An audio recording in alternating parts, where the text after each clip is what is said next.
Today we're showing you how to create videos using your iPad and Pinnacle Studio. Next on iPad 365.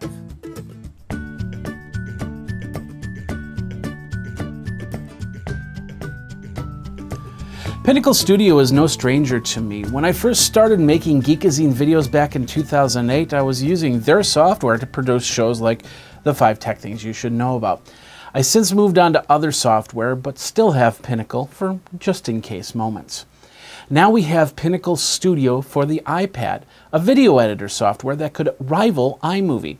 In fact, all of this episode of iPad 365 is being post-produced using the Pinnacle software, so you know what you're getting.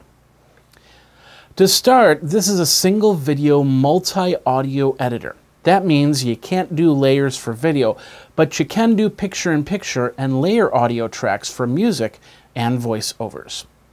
Lower thirds can be added via the effects options within the app. You can also have some very interesting transitions, like this one right here.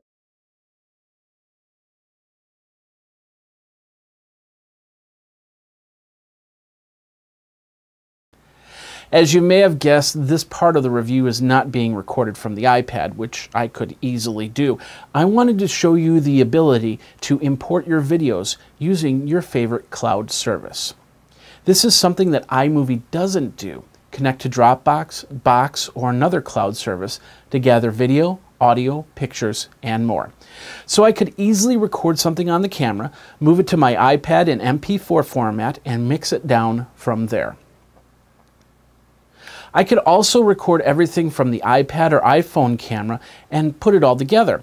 I could have 3 to 4 people with iPhones recording, like a concert or something like that, then have them move the video to Dropbox where I would upload it and put it into one video. I can start a project, then save the file to Dropbox where I can then import to the full version of Pinnacle Studio and finish the work.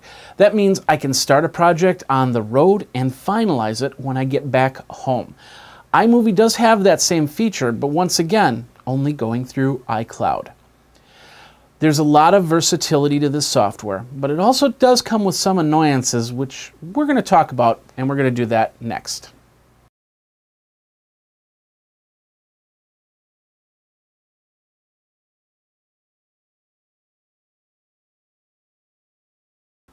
So if you want to make a simple movie, a montage, or maybe get some scenes that you can upload as a citizen journalist, Pinnacle Studio is a great way to do that. You can record, edit, and send final videos in every MP4 format possible, from a 4:3 screen to full 1080p.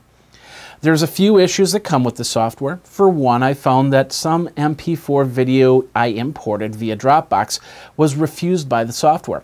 It simply said, "Not an accepted format by iPad," which I found to be very informative, especially since I could download right from the Dropbox app into my device and not have a problem watching it. The outdoor montage I created just a couple seconds ago that you saw even had problems importing into the app. I actually had to close out and go back into the Pinnacle app to finally have it recognize. By the way, the software is $12.99, and if you do want to connect to Dropbox or Box or another cloud service, you have to spend another $4.99 for a companion app that allows you to do that, as opposed to iMovie's $4.99 for the iPad app. The interface is not completely intuitive.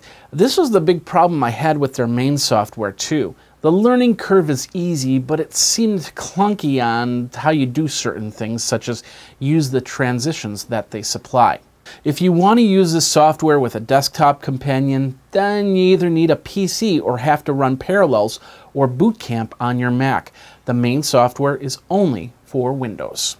Nonetheless, if you need something to make a quick edit and get it out to a producer, or even store on your iPad and use for a video podcast or something else, Pinnacle Studio is a quick and easy way to get something going.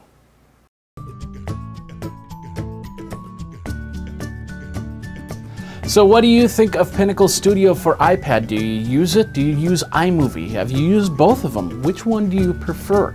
Using iMovie and Pinnacle Studio, they both have their advantages and disadvantages. The price for iMovie, $4.99, you can't go wrong there. as opposed to about $18 for Pinnacle. And you don't get too much more than you do with iMovie. However, if you use Pinnacle Studio on the PC, then this is a great way, great companion app, because then you can tell your listeners, hey, just put it onto your iPad and do some recording and send it to me via Dropbox, via email, and then I'll put it on the show. Simple as that. That does it for this episode of iPad 365. My name is Jeffrey Powers. You can find me at iPad 365, that's the Twitter handle, or show at iPad-365.com. We will be back next week when we'll have another app for you to keep your iPad a play.